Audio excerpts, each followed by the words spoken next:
No es para todos. Valentina acaba de levantar la mano, así que le vamos a dar la palabra. Hola, profe. ¿Cómo le Yo va? tenía una pregunta del video de la clase 8. Sí, Vio en la parte que nombra lo de la aparición de la fotografía, que es una del Boulevard du Temple. sí. ¿Es de la aparición de esa fotografía así, de ese tipo, o de la fotografía en sí? No terminé de entender esa parte. Ahí es buena la pregunta de Valentina. En realidad, como en muchos de los desarrollos tecnológicos de nuestra humanidad, se me está abriendo acá una ventana que odio. Un segundo, pero me está ocupando acá media pantalla. Como ocurre con todos los desarrollos tecnológicos en la historia de la humanidad, hay como varios desarrollos paralelos que se van cruzando para obtener un determinado resultado. O sea, la aparición de la fotografía tiene que ver con desarrollos previos que, por ejemplo, hacían los pintores. Se usaba mucho en lo que son los pintores holandeses, para lo que es fines del siglo XVII. Se usaba un método que se llama la cámara oscura. En realidad, la cámara oscura es una cosa con la que venían ya ensayando hasta tipos como Leonardo, pero no con fines eh, relacionados a la pintura. Pero ¿para qué se utilizaba la cámara oscura? La cámara oscura era, era un método a través del cual se podía proyectar una imagen sobre una superficie y de esa manera poder trazar como un boceto de lo que podría llegar a ser esa superficie. Eso se hacía mediante el mismo método con el que eh, Isaac Newton descompuso la luz en su momento y descubrió, mejor dicho, más que descubrir, de algún modo lo preveía, simplemente lo probó, que la luz blanca en realidad está compuesta de varios haces de distintos colores que mezclados consiguen esa unidad en la luz blanca.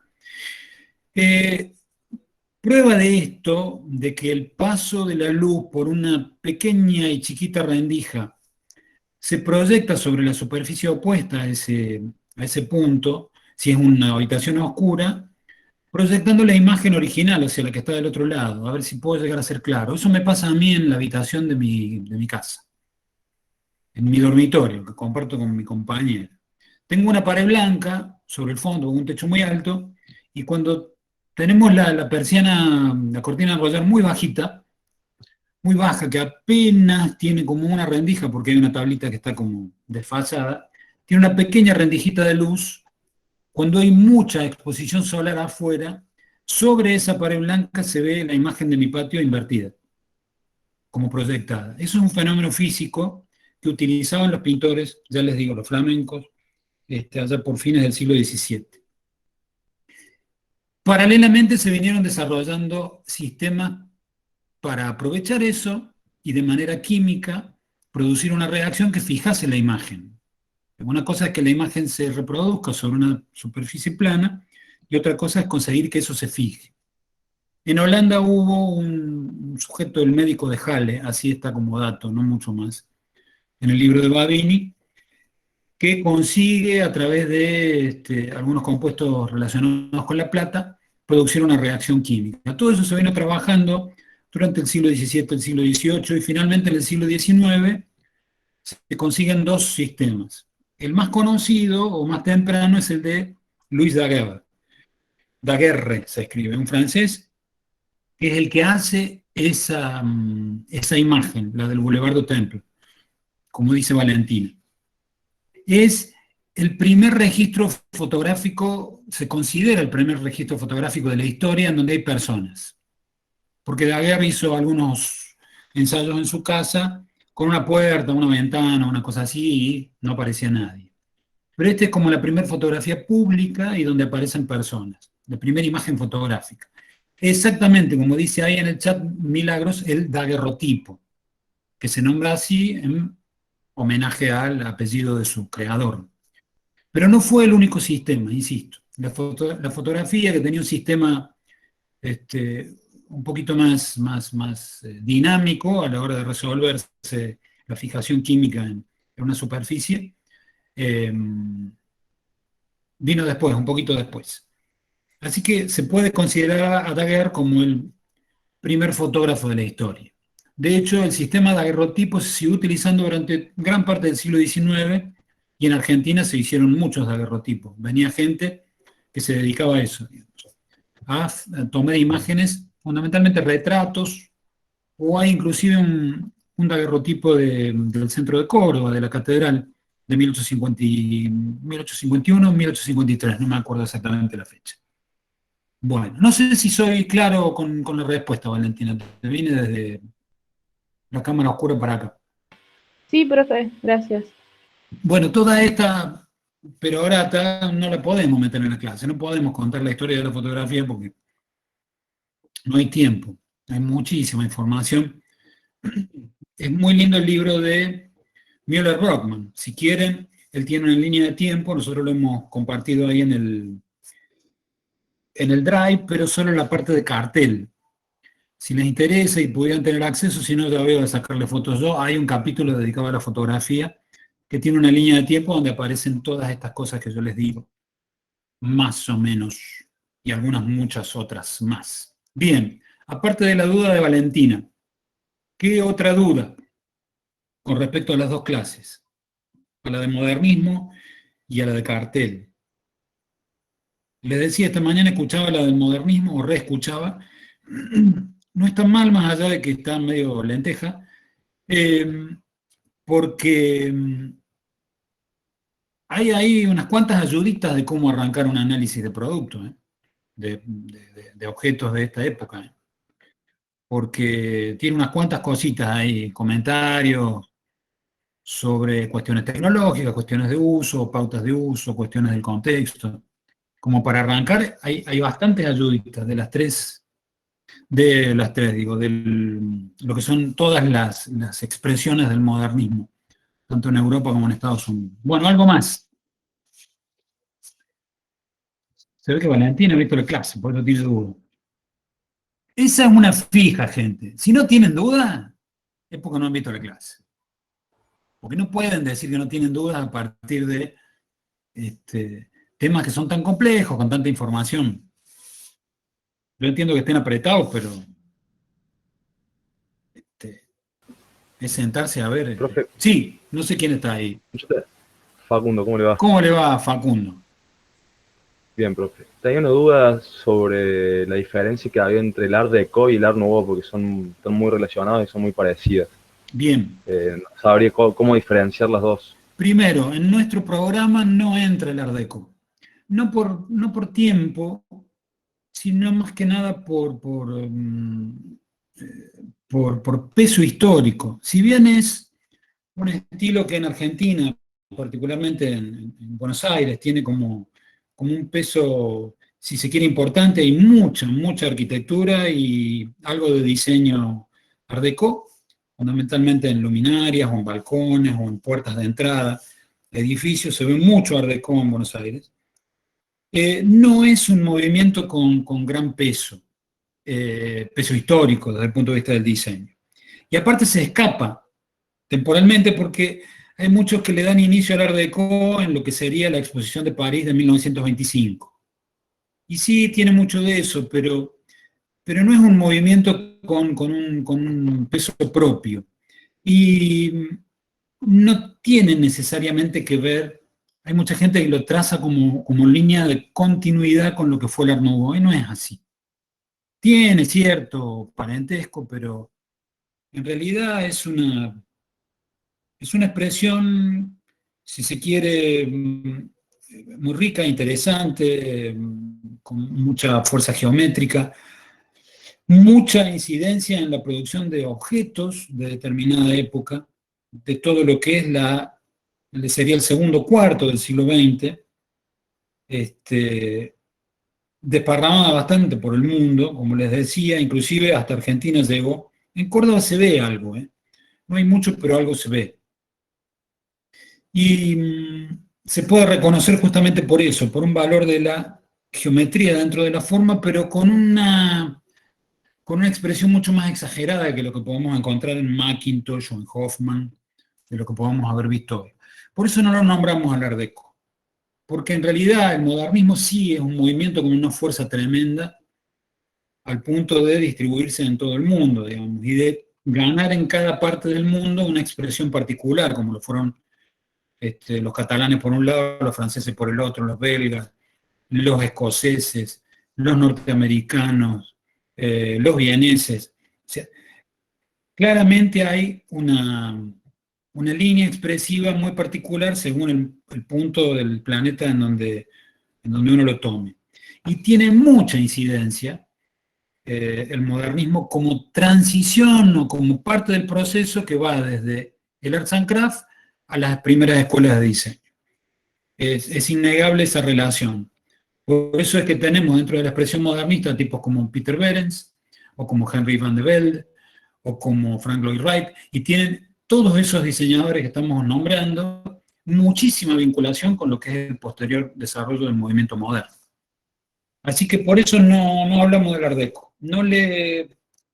En esta cátedra, particularmente, ese es el problema que tienen ustedes. Ustedes están cursando historia a partir de la visión de una cátedra, en este caso con un responsable que soy yo.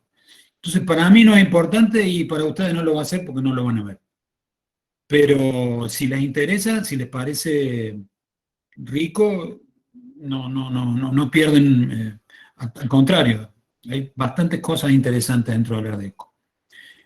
Ahí Valen ha levantado la mano, espérate que Milagros, yo ya le digo Mili como si fuera amiga mía. Milagros escribió algo en el chat. Profe, yo no entendí si el Art Nouveau es el que después, como lleva al modernismo, algo así decía el libro apunte, pero no me quedó muy claro. Viene bien la pregunta de Milagros. Cuando yo digo Art Nouveau, es quizás la expresión más general para todo lo que es ese movimiento. Desde los libros de historia, desde las charlas que ustedes puedan escuchar, desde la opinión de los expertos. Casi siempre van a escuchar que se le llama a todo el movimiento Art Nouveau. Y en realidad es el nombre que se le puso en Francia y en Bélgica, que están ahí pegaditas, ambas naciones. Pero no se le... Como el Art Nouveau tenía algo de localismo, si vale el término, de expresión local, los catalanes no le querían llamar así, o los españoles en general, por eso le llamaban modernismo. Los vieneses, los austríacos, con un afán de separatismo aún mayor, le llamaron secesión vienesa o separación vienesa. Los alemanes le llamaron estilo joven, Jugendstil. ¿Qué más? ¿Se me queda alguno? Liberty le llamaron en Italia por una tienda de una empresa inglesa que se montó ahí en Roma. Entonces, cada expresión del Art Nouveau tenía como un nombre particular, pero son todo lo mismo. O sea, no hay diferencia entre modernismo y Art Nouveau Milagros, salvo la geográfica. Sí, que tiene ramas con distintos nombres en distintos lugares. Bueno, a eso se refiere.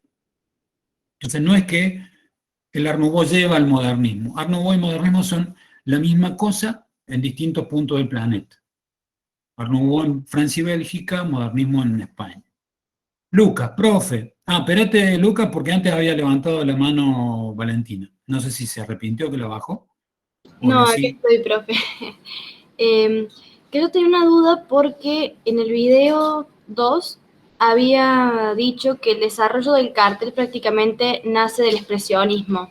Sí. Y bueno, que Van Gogh es como si fuera el padre y todo eso, y vimos algunos ejemplos, pero me entró duda más o menos el tema bien desde el principio en el que nace, como si fuera el cartel, porque en los ejemplos que vimos cuando se le da como más importancia al objeto, cuando se le empieza a dar como un diseño importante, más que nada, pero es como que me quedó duda eso, porque, no sé, yo lo veo superficial.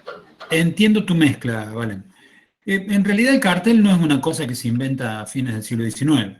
Hay carteles, en la antigua Roma ya se hacían carteles. No sé si vieron una graciosa publicidad de Aquarius, un agua saborizada de hace 2 o 3 años, en donde había un tipo que estaba picando con un cincel la piedra, poniendo la temperatura, y un tipo abajo le dice, no, ya no hace 27, sino hace 28 grados, y el tipo dice, oh, voy a tener que corregir. Esa broma, sonsa, ilustra una práctica que era bastante común en Roma, que era la de hacer carteles informativos. Imagínense lo que era una ciudad de cerca de 1 millón de habitantes, en donde la información oficial o institucional de lo que era el imperio, en su regulación general así, tenía que darse de algún modo. Entonces, el cartel no es un invento del siglo XIX. El cartel se termina de desarrollar casi masivamente en el siglo XIX porque es una muy eficiente herramienta para la difusión de lo que son los productos de la revolución industrial. Pero no solo de la revolución industrial como producción de objetos en masa, sino de toda la cultura post-revolución industrial. Cuando veíamos el cartel del circo que andaba itinerante por ahí, por las tierras norteamericanas, y se anunciaba comercialmente el viaje de ciudad por ciudad, cuando, qué sé yo, había algún tipo de exhibición o exposición, no necesariamente de productos industriales, sino en Inglaterra se usaba mucho eso a fines del siglo XIX, alguna actividad que necesitara o que estuviera como destinada a gran cantidad de gente o a cantidad de público así masivo, se utilizaba el cartel. Vino muy bien eso. Ahora, aclarado eso, el cartel no nace a fines del XIX, se desarrolla en realidad. ¿Qué relación tiene con el expresionismo? Y entiendo tu mezcla ahí. Van Gogh es como el padre del expresionismo, pero no necesariamente el padre del cartel. Podríamos decir que Van Gogh es como el padre del expresionismo y el expresionismo es en gran medida un padre adoptivo del cartel. ¿Por qué? Porque la mayoría de los grandes cartelistas, los iniciales, como Jules Chéret, del que hablamos en la clase, o Henri Toulouse-Lautrec, o los Begerstaff, o los Begerstaff quizás podrían asociarse más a un fauvismo, pero casi todos, Toulouse-Lautrec, Jules Chéret, estoy tratando de acordarme de algún otro de esa primera época, lo que pasa es que son los dos más, hasta el propio Mouillat, si se quiere, tienen un trabajo con el color tan expresivo, tienen un trabajo con las formas. A veces llegan a dibujar caras de manera casi caricaturesca, porque necesitan expresar determinadas cosas. Entonces, por eso es que se vincula mucho el nacimiento del cartel moderno, de este cartel de fines del XIX, con el expresionismo como arte, porque están como ahí, jugando como contemporáneamente. En ese sentido es que se encuentra una relación entre el expresionismo como vanguardia o como proto-vanguardia y el cartel. No es que Van Gogh sea el padre del cartel, no. Van Gogh es como el padre del expresionismo, el cartel vendría a ser, como les digo, un gran impulso para el desarrollo del cartel moderno. Estoy pensando en, bueno, hablamos recién de Jules Chéret. Si uno ve cualquiera de los cuadros que Jules Chéret pintó para después transformarse en un cartel, es un cuadro expresionista, sin ningún lugar a dudas. Bien expresionista, cualquiera de ellos. Lo mismo Toulouse-Lautrec, cuando uno ve la pintura de Toulouse-Lautrec, independientemente del cartel, es expresionismo puro. Salvo cuando ve uno de esos carteles, como les decía recién, el que Toulouse-Lautrec hizo para Aristide Brand, en donde hay un manejo del color muy plano, quizás eso se puede parecer más al fauvismo, esa proto-vanguardia impulsada por Paul Gauguin. No sé si quedó claro, Valen. Sí, quedó mucho más claro. Gracias, profe. No, por favor. Ahí sí, Lucas. Profe, Edouard Manet se la toma como padre del impresionismo por ser el primero relacionado a este movimiento. Gracias, dice Milagros, y de nada. Lucas, sí, se toma como padre del impresionismo porque es el primero que empieza a explorar en esa técnica de trabajo sin línea, trabajo de color puro, en donde a partir de la mezcla de colores, no en el lienzo o en la paleta, sino en el propio ojo y después en el cerebro se consigue ese resultado de color final. de color que yo percibo, parecido a lo que pasa en la propia naturaleza. Entonces, por eso se lo considera a Manet como el padre del impresionismo, porque es como, a él lo sigue directamente como discípulo directo Monet, Claude Monet, no Monet, sino Monet, porque así se pronuncia. Pero después vienen un montón, casi todos en Francia, pero hay en algunos otros lados por ahí. Entonces por eso se lo considera el padre. Espero que haya quedado claro. Mario, no entendí bien qué es la secesión vienesa. Es una separación, como dice el nombre, de lo que se venía haciendo en diseño, embarcada en todo este movimiento del Art Nouveau o el modernismo. Por eso ellos se llaman secesión vienesa. Se separan de lo que se venía haciendo antes. Es una actitud muy propia del modernismo o del Art Nouveau. La cosa de, no, hay muchos libros de historia que dicen negaban el pasado. No es que negaban el pasado. Nadie es capaz de negar el pasado para construir algo nuevo.